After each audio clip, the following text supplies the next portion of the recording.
क्या लोकतंत्र के बल पर मिली कुर्सी केवल संसाधनों का उपयोग करने के लिए है? कहाँ है कानून मंत्री और कहाँ है उनकी कार्यशैली? फौजी बॉर्डर पे खड़े कर दिए, बंदूक तो दे दो मारी। नहीं तो लोकतंत्र केवल किताबी पन्नों में ही लोकतंत्र कहलाएगा, लेकिन वास्तव में वह प्रजातंत्र के अधीन हो जाएगा। क्या ये रॉयल प्रोफेशन गोलियां खाने और टीन के नीचे बैठकर धूल खाने के लिए बने हैं? जी नहीं साहब, इतिहास उठा के देख लीजिए। बीमार लोकतंत्र को स्वस्थ बनाने तथा उसे जिंदा रखने के लिए आप इस वीडियो को समर्थन जरूर दें।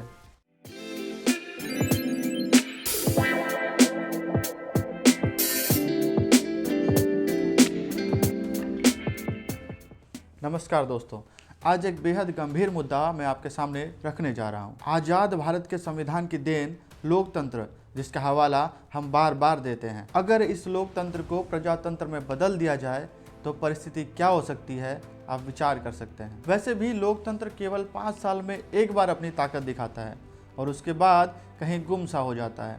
शायद लोकतंत्र ने खुद को वोट बैंक तक ही सीमित कर लिया है। वो न्यायपालिका ही है जो लोकतंत्र को बचाने के लिए निरंतर लड़ता रहा है, लेकिन आए दिन न्यायपालिका पर हो रहे हमले इस बात की ओर इशारा कर रहे हैं कि हमारा लोकतंत्र अब खतरे में है।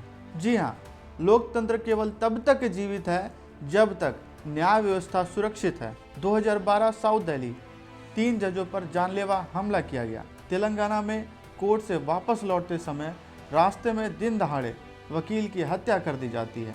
धनबाद में एक ऑटो रिक्शा से जज साहब को कुचल कर मार दिया जाता है। साकेत कोर्ट दिल्ली में भरी अदालत में गोलीबारी में वकील की हत्या हो जाती है। गुरुग्राम का केस तो आप सभी को याद ही होगा, जिसमें जज की पूरी फैमिली को उन्हीं के गार्ड द्वारा गोलियों से भून दिया जाता है।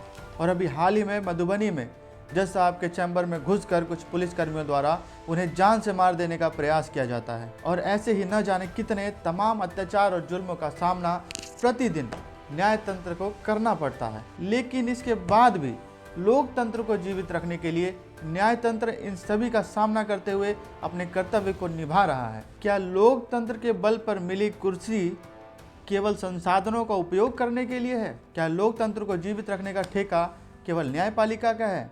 कहाँ है कानून मंत्री और कहाँ है उनकी कार्यशैली? क्या उन्होंने केवल जुडिशरी को पॉलिटिकल पार्टी में कन्वर्ट करने का ही जिम्मा ले रखा है? यहाँ पर यह जानना बहुत जरूरी है कि सेपरेशन ऑफ लॉ के अनुसार कार्य तथा शक्तियों को 3 भागों में बांटा गया है, जिसमें पहला लेजिस्लेचर है। आसान शब्दों में आप इसे पार्लियामेंट के नाम से जानते होंगे, और इसका काम है देश हित में कानूनों को बनाना, पहले से लागू कानूनों में उचित सुधार करना, या फिर जिन कानूनों की आवश्यकता नहीं है उन्हें हटा देना। दूसरे नंबर पर कार्यपालिका आती है, जिसका काम पार्लियामेंट में बनाए गए कानूनों को जमीनी स्तर पर लागू करवाना तथा उसका पालन करना है। तीसरा और बहुत ही महत्वपूर्ण पिलर है न्यायपालिका, जिसका काम है लोकतंत्र को न्याय दिलाना। शुरुआती 2 पिलर्स अपना काम सही तरीके से कर रहे हैं या नहीं, वो कोई बताने की जरूरत नहीं है, लेकिन उसी की वजह से न्यायपालिका पर लंबित केसेस की संख्या लगातार बढ़ रही है और अब तो न्यायतंत्र पर भी हमले होने लगे हैं, और जिसकी सुरक्षा के लिए पार्लियामेंट में ना तो कोई कानून बनाया जाता है और ना ही लोकतंत्र अपनी आवाज़ उठाता है। पुलिस कार्यपालिका के अंतर्गत कार्य करती है, और जब वही न्यायतंत्र पर हमले करने लगे तो फिर क्या कहने। और जब इन्हें खुले तौर पर दोषी ठहराया जाता है तो ये न्यायपालिका को दिए गए सुरक्षा को वापस लेने की बात करते हैं। दिल्ली में हुए पुलिस और वकीलों के बीच के विवाद में कुछ ऐसा ही सुनने को मिला, जो काफ़ी आश्चर्यजनक है। कार्यपालिका पूर्ण रूप से नेताओं के जिम्मे है। नेता पैसे वाले और दबंगों के सोर्सेज की देन है। पुलिस नेताओं के इशारे पर काम करती है। तो ऐसी परिस्थिति में न्यायपालिका की ओर न्याय की उम्मीद लगाए देशवासियों, आप ही बताइए कि लोकतंत्र कब तक जीवित रह सकता है, जहां न वकील सुरक्षित है और ना ही जज।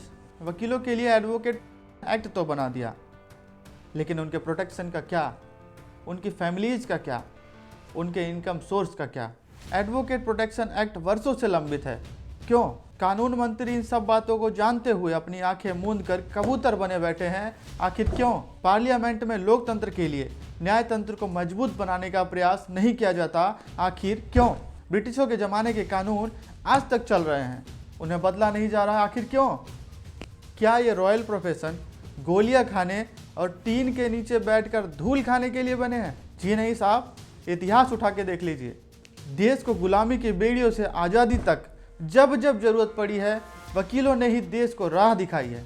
चाहे वो डॉक्टर BR अम्बेडकर हो, डॉक्टर राजेंद्र प्रसाद हों, सरदार वल्लभ भाई पटेल हों या फिर बाल गंगाधर तिलक हों।